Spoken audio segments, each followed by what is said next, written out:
Okay, today we're going to make a color wheel and we're going to use Illustrator. So we're going to learn more about color and a lot more about the tools in Illustrator to get our end result. So you've launched Illustrator from your dock, hopefully, and then you're going to go to Create New. And if you don't see Create New, so if you don't see this screen here with Create New, just hit Command N and you will get the same screen. So we're going to go Command N or Create New, and then we get this new document screen. And you may be on recent. These are different sizes of things I've made recently, or you can just go to print. Regardless of what you choose, you must be on inches. So if you're on print, let's go down here and change it to inches. And then let's go ahead and change this to 12 by 12. So we're going to make a 12 by 12 inch square artboard to work on, because our color wheel is a circle, but it very much exists in a square document very well. So we're going to go to the title, put your last name, comma, first name, use capital letters for your first and last initial, and then space, hashtag, whatever the number of the assignment is that is right now for this color wheel project in your semester. Right now in the semester that I'm teaching, we are on our 4th project, but that could be different in any semester. Make sure to change this based on the number of project that you are doing. So that's a number 4 for now. Make sure you get the right number for your semester.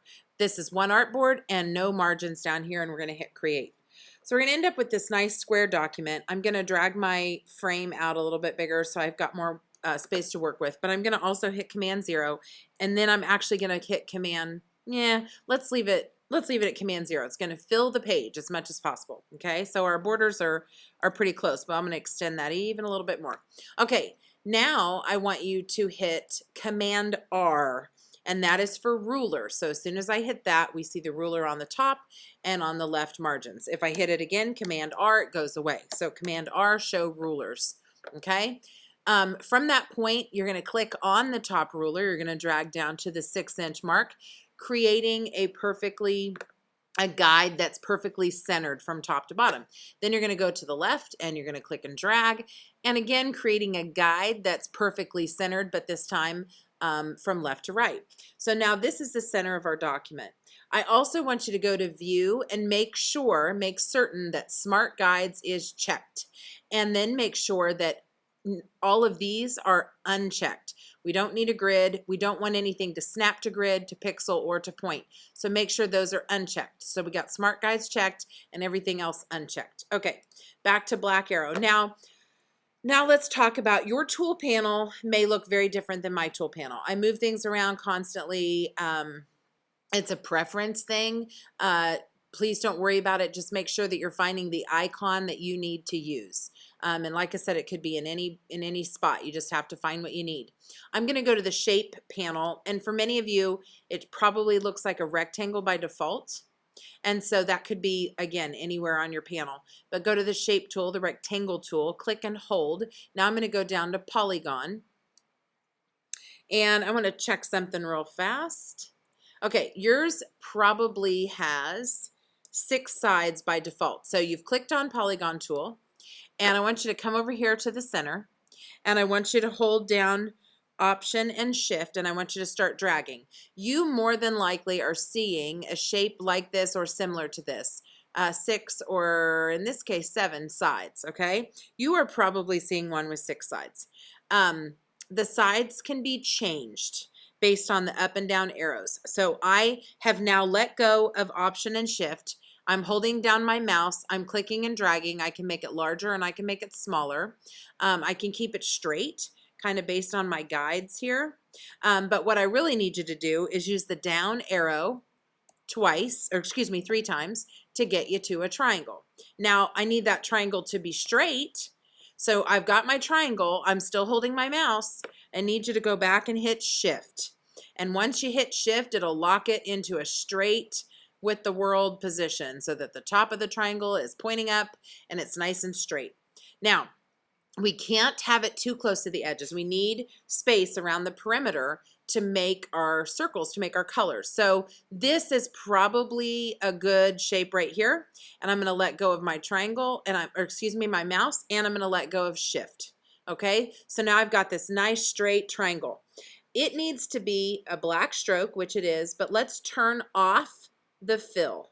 Okay, that's very important. Turn off the fill. Then I want you to go to the black arrow. Okay, now we've selected our triangle.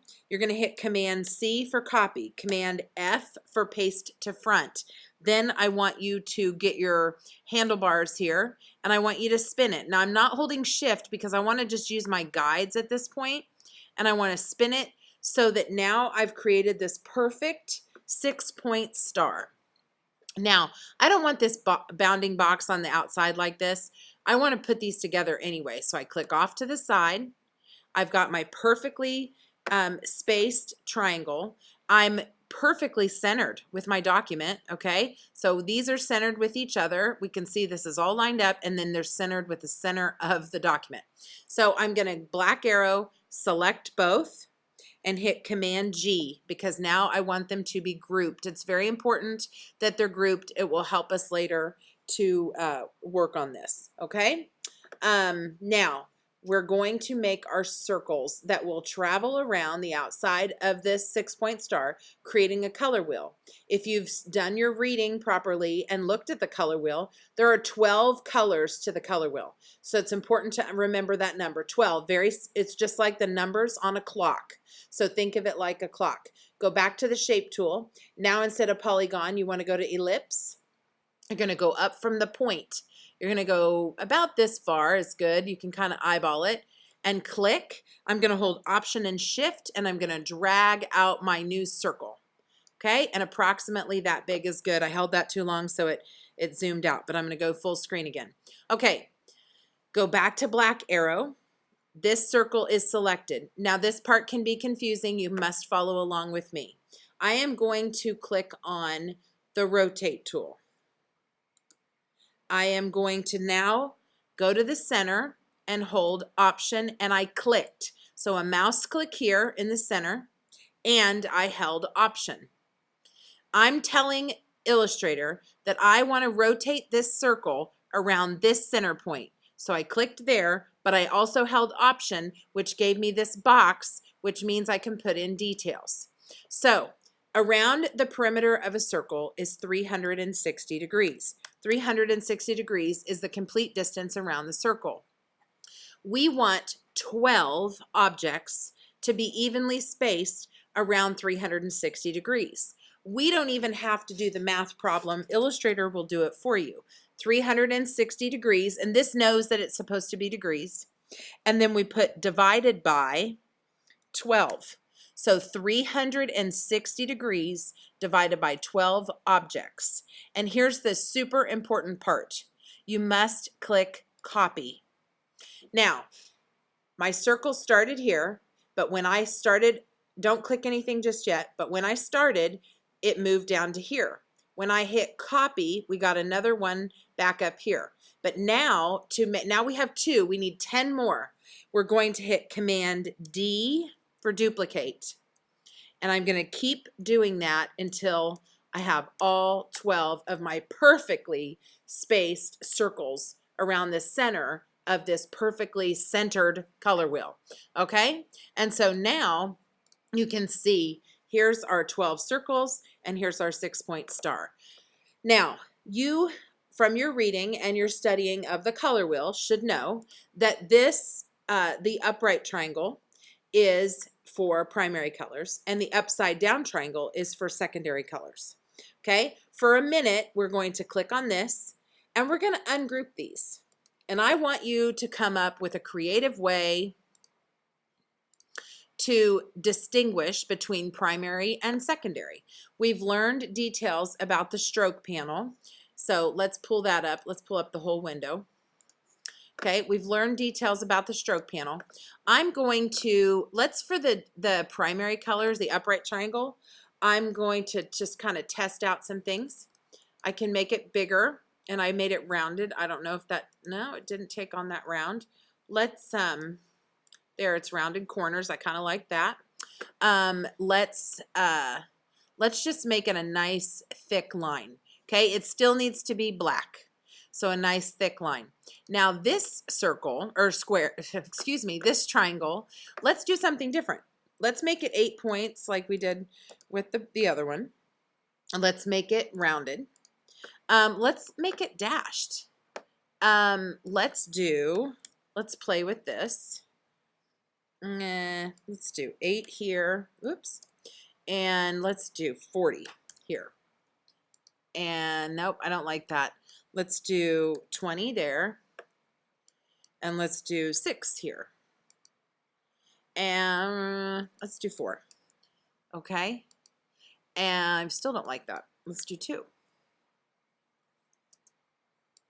Okay, I like that. I'm getting more of that nice circle. Let's do 25 here. Okay.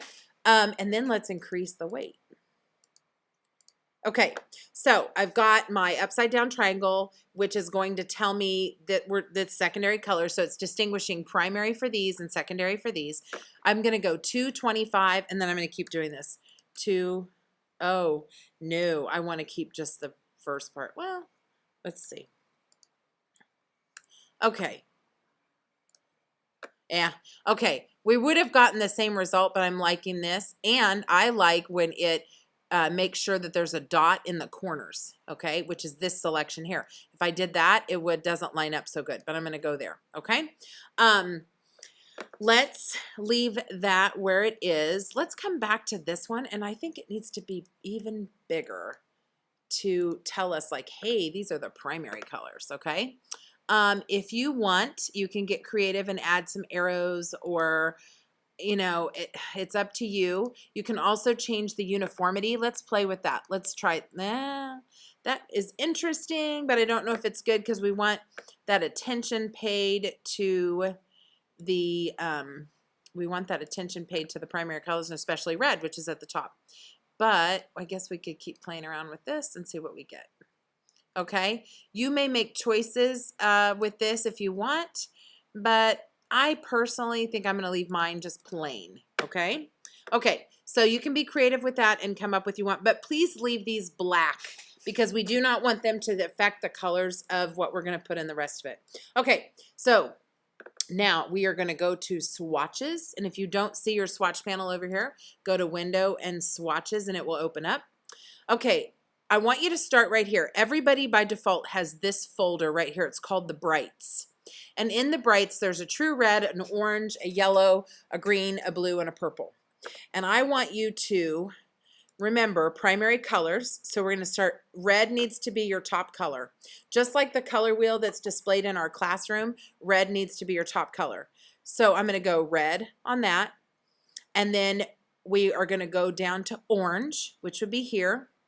And I'm going to click that. And then we're going to go down to yellow, which is that. I'm going to click here and get my yellow. Come over here, click this, and I'm going to get my green. And then I'm going to come over here and click this, and I'm going to get my blue, and I'm going to come over here and click this one, and I'm going to get my purple. So now I've got right side up triangle, red, yellow, blue, upside down triangle, orange, green, purple. So my primary and my secondary colors are in the right spot, okay? The next thing I need you to do is this is going to take a little more thought in selecting your colors. I want you to click here, and I want you to choose orange, and we're going to we're going to click here and fill it with orange. But then I want you to come over here and double click the color picker, and I want you to slide this more towards the red. And I want you to pick a red orange. And how do you know if it's a red orange? I'm going to move this up. This is more orange than my red and more red than my orange. And I'm going to say okay and click off to the side. Now I think that actually is too much red. So then come back over here and do it again. Let's go this one.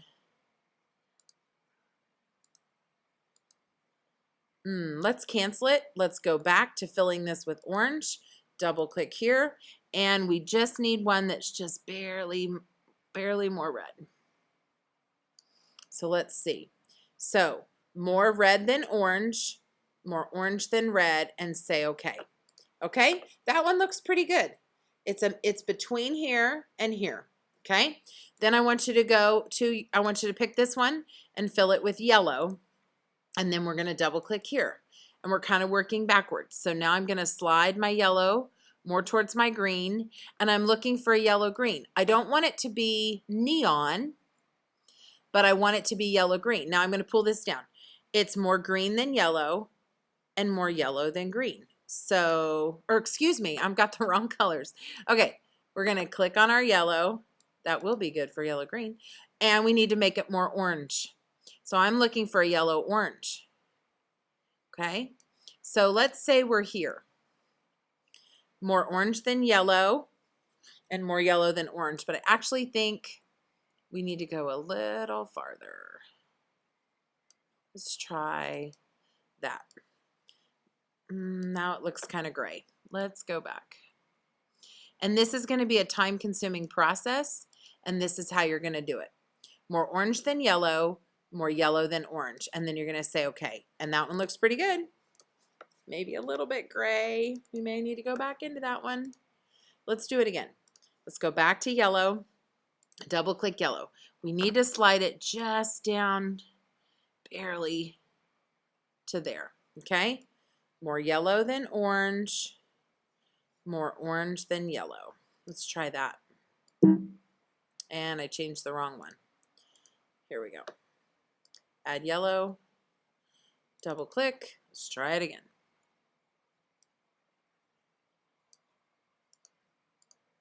Okay, that one looks pretty good. Less gray than that one I think previously. Okay, now you're gonna pick green and you're gonna double click and we're gonna work backwards towards the yellow. And we're looking for that brighter kind of yellow green. We don't want it to look neon. It's more green than yellow and more yellow than green. And I'm on the wrong color. Goodness. Okay, let's try it again. I'm going to fill it with green, double click. And let's see if we can't find more yellow than green and more green than yellow. And we're going to say, okay, that one looks pretty good. Okay, now we're going to pick blue. No, we're going to select this, but we're going to choose blue, and then we're going to double click it, and then we're going to come in here and look at this. Okay, so we need a blue-green. So we're going to slide this down here to the blue-greens. Okay. This one's going to be a little tougher. We don't want it to look neon. We don't want it to look really light, like we've added white.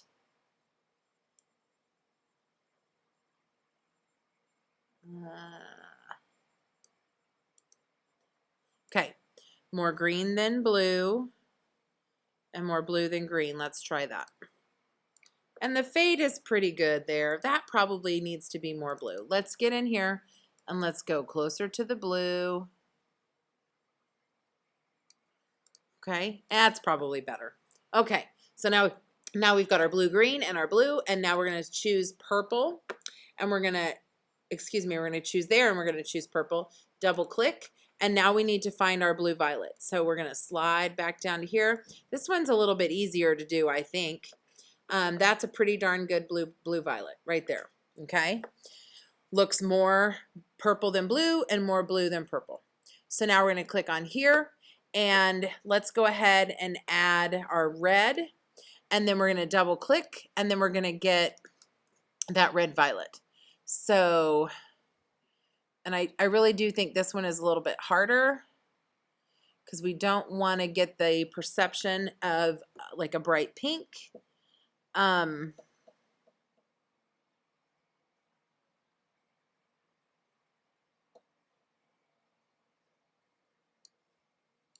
Let's go all the way up and kind of slide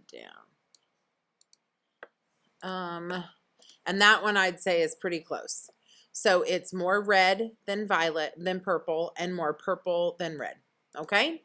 Now, you can play around with this as much as you want. It's your decision as to if you think something is more orange or more red or more yellow or whatever. But here, that's how I went about doing it. And that's how I think you should go about doing it. Now, we can clear these guides if they're in your way. We can go view guides, clear guides, and then we can really look at our artwork here, our color wheel artwork. Now, I want you to go around and I want you to add the name of the color, excuse me, to each box, okay? And to add a box, and I'm going to do that, and I'm going to line it up, okay? You can choose whatever font you would like. You can be creative and use different fonts. Maybe you use a different font for primary and a different font for secondary, and you can do it however you'd like, okay? I think I'll do that. I will use a different font for my primary and my secondary and my intermediate. And I want to center these. And so I'm going to spend time making sure these are centered and all lined up. And you can do however you'd like to do. And I will attach this example when I complete it to the assignment on Google Classroom so that you can see it in its completed state. And you do not have to watch me do each individual one, but this is how we're going to do it. And I also want you to make sure that you are labeling the primary colors. So we're going to go in here and we're going to do primary colors, and we're going to, when you see that box out there, if you double click that little thing, it just makes it right the size of your box. I'm going to tilt this in line with this, and it's a little off. Okay, and then I think I will make it a little bit big. It's still off. Ooh, that's going to be tough. Oh, it's going to give me fits. I'm going to hold that down, make it bigger, and then we're going to try to make it match a little bit better with the degree of the slanted line of, okay, and I probably could even put it on the inside, okay? So you need to label your primary colors, you need to label your secondary colors, and then you need to put names for all the colors, but you only have to label the triangles of secondary colors and primary colors, okay? So actually I think I'm going to do that, and then I'll put my secondary colors down here. I will show you my example on Google Classroom. When you are done with this, the most important thing you need to name is to put your name on the document, and that way we can display it and we can look at it and we can truly understand who is understanding color and who is not. And you're going to put that down there, okay? So this is similar to what you should turn in. Of course, you'll have all your colors labeled neatly around there. You'll have your primary triangle, your secondary triangle. Everything will look really nice. And of course, the most important part is to have all 12 colors and this perfectly circle around here because you use the rotate tool. Okay, thank you for listening. And I hope you're enjoying studying color and learning more about the color wheel. So make sure to turn your work in, and thank you. Goodbye.